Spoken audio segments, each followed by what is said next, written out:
the live space. We are live. We are live. We are live We're and we're back alive. again. We're Yay! alive. Yes. Hey, hi everyone. Welcome again to another week. I can't believe that we've actually been doing this for a couple of weeks now. I think 3 weeks 3 weeks. consistently. Hi guys, my name is Buisuen Jogo, all the way from Soweto. And today I'm joined by amazing, beautiful women from around the country. In the well, I wish I could say which side. I don't know which side I'm at, but we have my fellow co-host Kirsten, Yay. I am and then down south today, in Cape Town. please let them know where you at. I'm down south in Cape Town in South Africa, in Western Cape. We over here. And our beautiful Aeryn, she's with me too, down south. Hmm. Aeryn, you want to do a little intro? Mhm. Mhm. Please. Hi, yeah, I'm coming from. Where am I? Yeah, I'm also in a beautiful pocket of paradise in the deep south. I'm like near Notuk. Yeah. And the sun's setting over the sea and it looks so beautiful. Yeah. Oh, lovely. I've been to Northwood though. I've been to Northwood. I also went to Swellendam. Huh. I don't know if I'm saying What's it the right, so I'm butchering it. Very far, Yeah, It's very boy. far. very far from each other. And it's also there's this other lovely place, not far from Norfolk. So yeah, but today we have a special guest, and our special guest is none other than Ellie Cat, who happens to be I don't I'm going to say this with so much pride because she's a veteran. She may look young, but in this upliftment, joy work, she's one who's been doing it for years. Listen, I'm a baby compared to her. Mm. She's been spreading joy for so many years. And today we're literally putting the spotlight on her, and she's going to Oh. dive in and let us know what has made her to be so consistent in these years. And by first, tell us, when did you start and why? And at Yeah. what age? Wow, thank you for this introduction. Oh my God. Yeah. Wow.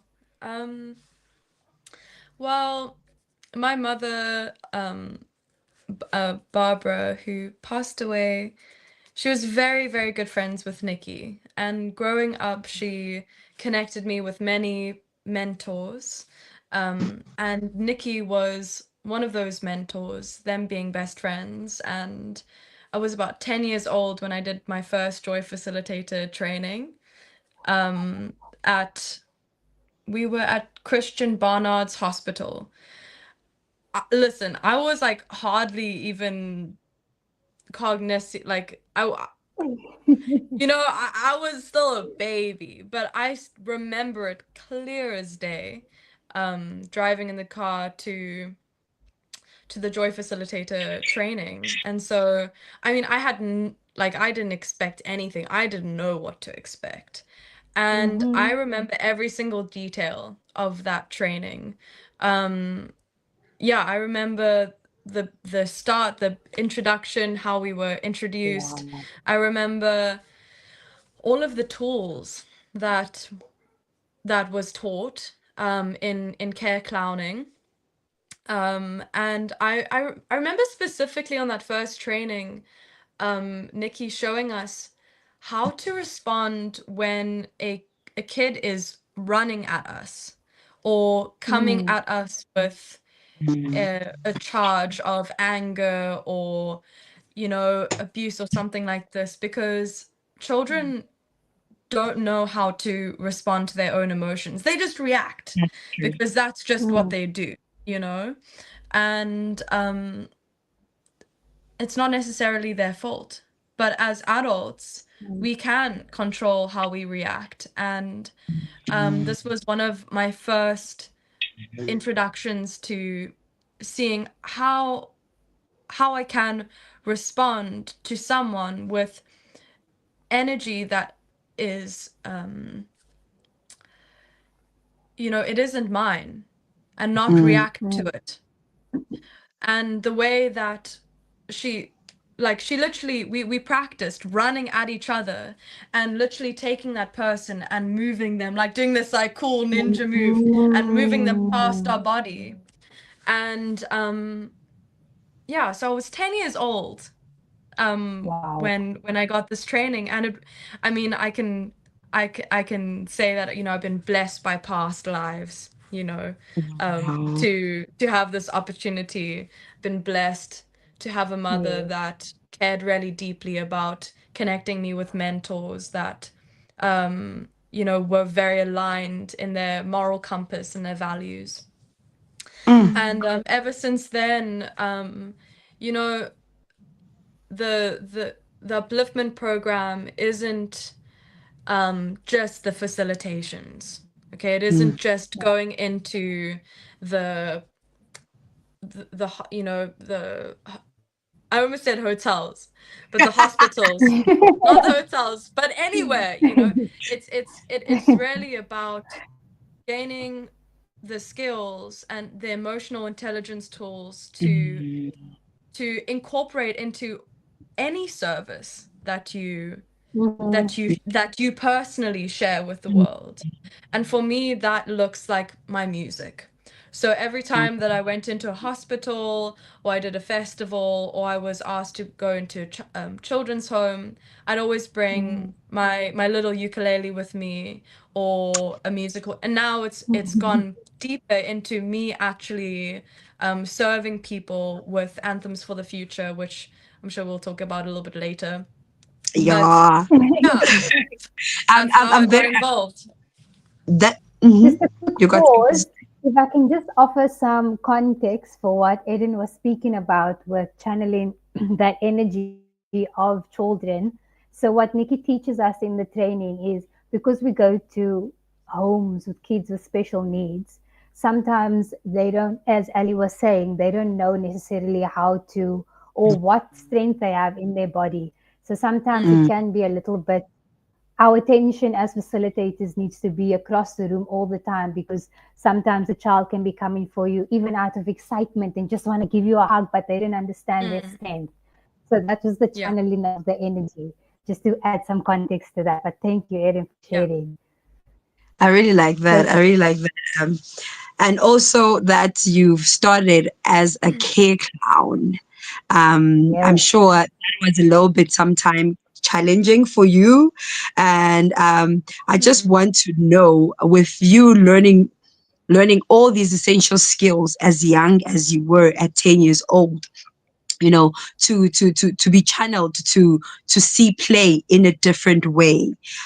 mm, I'm curious to know, how was it for you growing up playing with other kids whilst you understand the concepts of play in this kind of way, because when you're a mm, kid clown as well, you also invite the patient, let me just say the patient at this time, to to open up the space for you, because you are not actually allowed to be on their faces or touch them or force yourself to touch them. It must mm, be an invite that they bring you in. You could start by looking at them, smiling, and they catch your attention and they call you in, through the energy, and you feel that. So I want to know, you growing up playing with other kids, how did it, Mm. outside of just doing your care mm. clowning sessions, how was it like for you? Mm. Well, that's a amazing question to ask. I love this question. Because we're really rethinking what play is, and what it means to deeply connect and care for the people around us, in the sense, Mm. how can we uplift them? So on some of my first sessions, getting all dressed up and putting things on your face and this, and even at 10 years old, you have already precognized ideas about your identity, and Mm. I need to look this way, and you know making sure that your hair is nice and pretty, or what you're wearing, and we care so deeply about the way that we're perceived. And Mm. so hair clowning is an incredible way of um you know stripping that identity down, putting you become um just a vessel of energy and love and creativity. And so there's this kind of theme of egolessness in play, Mm. and really just to be of service in your play. And I remember like thinking about this even at that age, um and you know being in that environment, it can be quite um challenging, because or creatively challenging, because you have to really adapt to the needs of the people around you. So Mm. it's not about what you're bringing, and oh, because I'm so special and this is who I am and what I share, but it's actually first considering the people around you. And I remember how Nikki did this with such grace, like a magician, um, that I remember thinking in that moment, I want to do that. I want to. I I don't know what she just did there, but that was special. And I'm Yes. actually getting goosebumps now. It's like Sure. this it is a skill that you develop of becoming so keenly aware of the people in the space around you, that you're developing your empathy. And Mm. um, and I mean, as a kid, I mean, these are two very different spaces. One is being of service and playing, and then being a kid, being with your friends and this. So I was always, a person that felt very deeply and connected more one-on-one with my friends. But it it more impacted me in a sense that I was connecting emotionally. I was caring a Mm. lot about people and their emotional waters that moved through them, and constantly so curious about the state of the people, the well-being of people. So I'd ask so many questions, and even to this day people find it really confronting. Like I will Mm. go there immediately with people. I'll be like, so what you struggling with? So I started journaling, and like I started collecting these questions that I knew unlocked this potential within people, and that also really like shifted into my music realm as well. What are the kind of prompts that I can put into the space that actually creates the space for people to share themselves. And um yeah. So yeah. And ladies and gentlemen, this woman is not even 21 years old yet. Yeah. And I share Can the you same imagine? birthday as the Can upliftment you program. imagine? Yeah. I share the same birthday as the upliftment program, and of Nikki as well. Nikki and I, like, Yes. Wow. Nikki's on the 29th of August, I'm on the 28th. So you guys Oh Wow. my better be God. coming to my birthday party, okay? Oh You see, yes. when you talk about a person who calls for service, this one right here. Mhm. Yeah. I'm Mhm. super, super excited about what you do as well. Because earlier it's only Kristen. She made me aware that you actually do music. I was like, oh, really? Mm, Another fellow musician here. Um, yes. My life, and my then you loves. actually play an instrument. Can you imagine that? That's amazing. Playing an ukulele. I'm not thinking. I, the only instrument that I can play, they too. I clap my hands and I blow a vuvuzela. So that's my instruments. I can play Yeah. the triangle. I'm telling you, So I play a mean vuvuzela, you will cry. Ooh, I'm really good mm, at that instrument. That's my instrument. It was made for me. mm, So yeah. I would like to know now, as you are 20 years old, just about to turn 21, as old as the upliftment program, Mm, I feel that number one, find beyond that, you are a special individual. You are literally called here on earth to do a certain purpose, which is literally to spread love and light, and for sure spread joy. I'm so honored as well to even share the space with you. I'm sure my girl Kristen feels the same way too, because you are an inspiration. You've done this for literally, guys, I'm doing my maths. Wait, 11 years, almost 11 years. That's incredible. That is super, super incredible. So yeah. what I would like to know is, how do you instill that joy now in your artistry, and what has made you keep that consistency that you have kept since you were 10? And also, I would like to know that, is that 10-year-old that was there still there with you? Mm, Whew.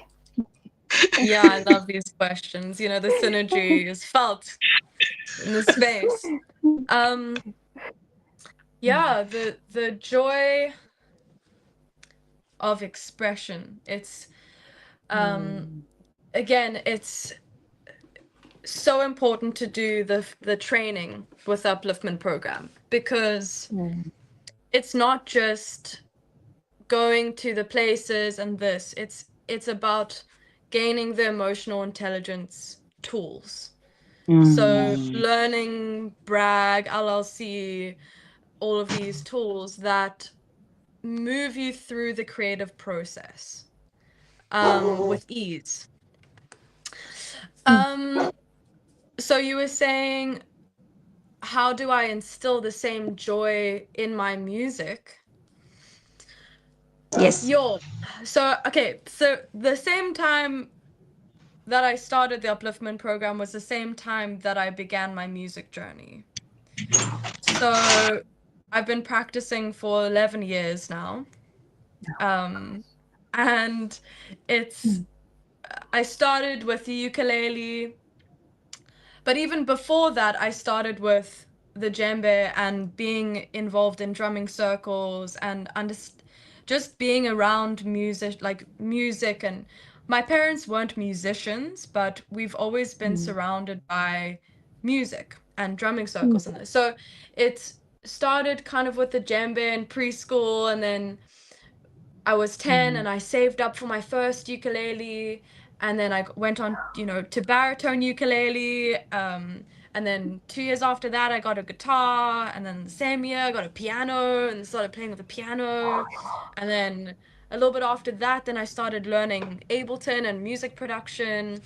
And then Ooh. I went on to learning like wind instruments like the didgeridoo, and then I started making flutes out of bamboo and like making my own wind instruments. And now I'm like onto silver flute, and now I'm onto like like harps and just anything that I can put my hand on. But really, what was like the essence of what I've experienced with music is um that this music is imitating the emotional process that I'm going within. So Mm. as far as my music goes is as far as my emotional Oh. intelligence and depth and experience has gone. So when I was young, when I was just playing, I was kind of finding my voice. And now just like these layers of experience as I'm walking through life, the music is mimicking my experience of life. Mm. So Mm. I'm going within the depths. And now with my mom passing away a year and a half ago, it's just unlocked these these deeper layers within my experience, and in that frequency Sure. we connect with people that resonate. So wherever I go, I bring my musical instruments wherever I go. And the joy that comes is honesty. It's the honesty. The joy is actually the acceptance of the experience. So in that acknowledgement as I'm singing, and that presence as I'm singing, there's something that happens that's so ephemeral in the space that everyone can feel, because I'm unlocking a sympathetic resonance. Like when someone is, you know, when you have two tuning forks tuned to the same frequency, and you knock this one and this one's vibrating this at this frequency, this one automatically starts vibrating. And that's exactly what happens with music and emotions. When we can tap into these frequencies and emotions and understand the world within, we start to create a space for other people to feel. And what I've been interested in now is working with the youth specifically. So actually facilitating spaces where we can gather, and I create a space that can tap into, okay, what is our collective understanding of this experience right now? Okay, in this time. And how can we collaborate in creating an anthem that feels like it unifies all of us? And specifically, what is your vision of the future? And how can we tap into our individual visions and insight, and create an anthem from that arises from that space.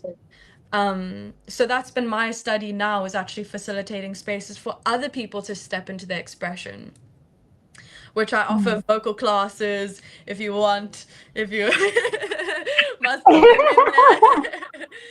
I offer the things and the gigs and everything.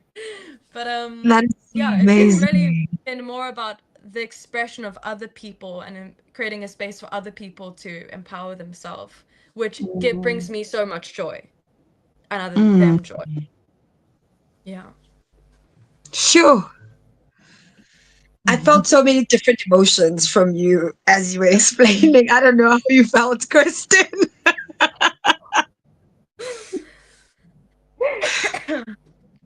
Did you feel it? But Did you thank feel it? you. Thank you. It was amazing. Wow. You know, Yeah. I'm sitting here. I'm in my 30s. Kirsten is in her 20s, and you just entered your 20s. I'm like, wow, is this the future we have? And if this is it, I'm so excited. I'm so excited.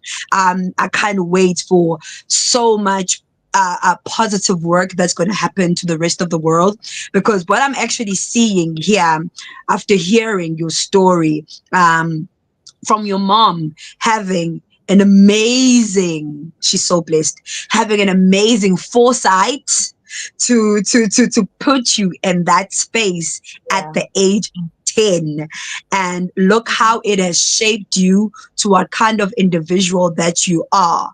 And I'm like, probably, it's not even probably, the upliftment program, even doing those care clowning sessions, they really shaped you to another different individual, because you were given tools like LLC, as you mentioned, and brag, and also as you're explaining as well, how your music, you are planning to do it.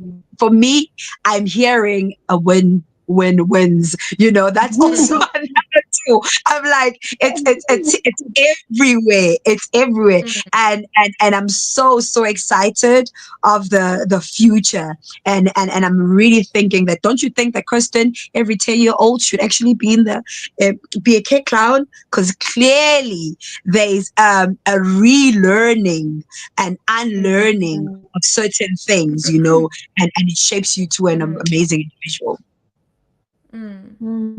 yes. They, And I think that's also such it, an important age. Like as Erin was saying, it's almost like that part where you start to develop your identity and your personality as a person. And in order to Mm. also have that space and you're like, oh, okay, play is still allowed even as I'm growing up. And to have that be held and be safely held, I think that will be incredible for more women and boys and girls to experience. mm. Mm. I'm super Mm. excited, but you didn't answer one of my questions. I did ask though.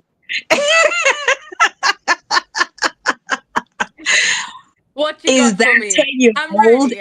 I'm Is ready. that 10 What year you old got? still there? And Mm, if she's still there, how is she influencing you? Because I always mm, tell other people when they see me in when I'm standing on stage, and I'll be there like in my amazing amazement space. Because for me, how when I go on stage, I usually do most of my live acts. I sing in a band, and when I stand in front of the mic, I immediately switch off as Bui. I'm gone, mm, and then in mm, comes Kriza, which is like Krigzo was my pet name that my parents and some of the people in my community used to call me. And I'm six, literally, I'm 6 years old behind the mic. mm. And then that really helps me to channel, to take the nerves off and be able to present myself as authentic as I can be. So I'm very much curious to know, is that 10-year-old still in you, and how is she impacting you? Mm. Yo.